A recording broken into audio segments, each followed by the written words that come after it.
qui aura l'Afrique dominera le monde. C'est une vérité. Parce que qui aura l'Afrique sera maître des matières premières dans le monde.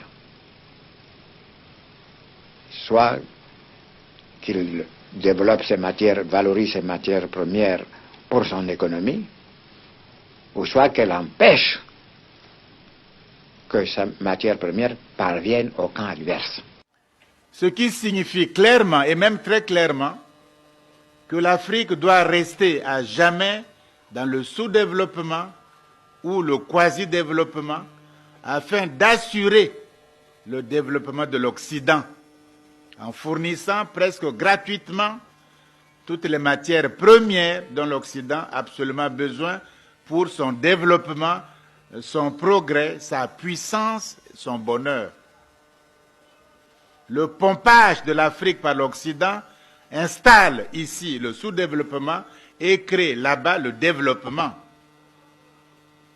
L'État-nation africain actuel ne peut pas et ne pourra pas arrêter le pompage de l'Afrique par l'Occident.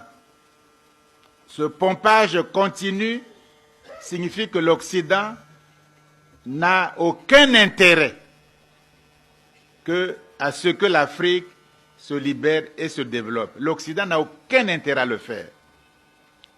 Donc les aides et les coopérations, c'est des cadeaux empoisonnés, puisqu'en fait, c'est pour freiner l'Afrique en réalité.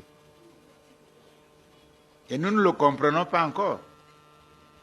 La cause profonde du sous-développement, ce n'est pas tellement ce qu'on raconte, corruption, bonne gouvernance, mais quelle est la cause profonde qu'on ne dit pas, que les experts même africains ne disent pas pour respecter les normes des critères internationaux.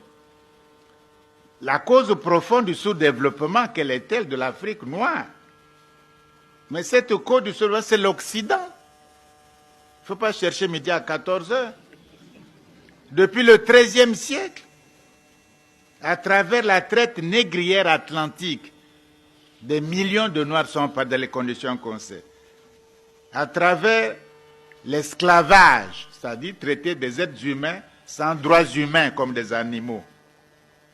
La colonisation, et on payait même les impôts, on vous coupait les bras, si vous n'avez pas payé l'impôt, même mort. La domination, l'apartheid, la néocolonisation, avec des structures inégalitaires et non viables historiquement, comme la France-Afrique. Ce n'est pas viable historiquement. Et eux-mêmes, ils commencent à critiquer ça, et les Africains résistent, ils veulent encore la France-Afrique.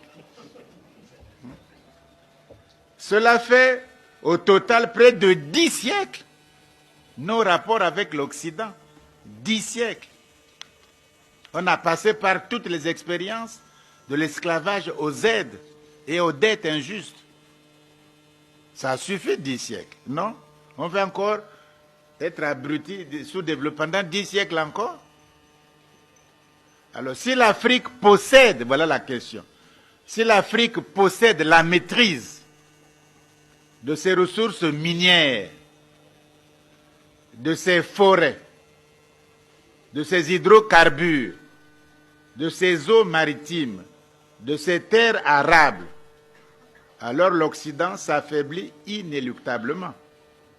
Donc, il faut, pour le salut de l'Occident et la domination des damnés de la terre, comme disait Frantz Fanon, il faut que l'Afrique noire soit toujours asservie, infantilisée, et on commence par le manque de respect des chefs d'État africains, infantiliser l'Afrique, la néocoloniser et du coup la sous-développer.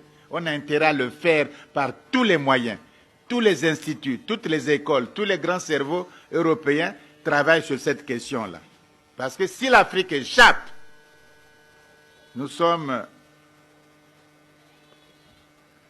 La question de l'Afrique n'est donc pas le sous-développement ou le développement. Il faut ouvrir les yeux, ce n'est pas notre question. La question de l'Afrique, on s'est trompé pendant des années dans nos cours de sciences po et tout, de sciences économiques. On s'est trompé. La question de l'Afrique n'est pas le sous-développement ou le développement. Nous n'avons pas à nous développer, ça se fait automatiquement. L'enfant qui naît ne se pose pas la question de respirer. S'il a de bons poumons, il respire automatiquement. La question de l'Afrique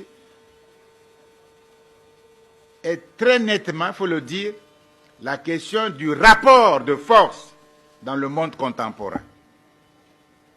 La question du rapport de force dans le monde contemporain. Je vais m'expliquer sur ça, en prenant des images. Pot de terre, c'est-à-dire la céramique, la poterie de terre. Pot de terre contre pot de fer, qui gagne? Qui domine? Qui dirige? Qui fait la loi? C'est tout. Hein?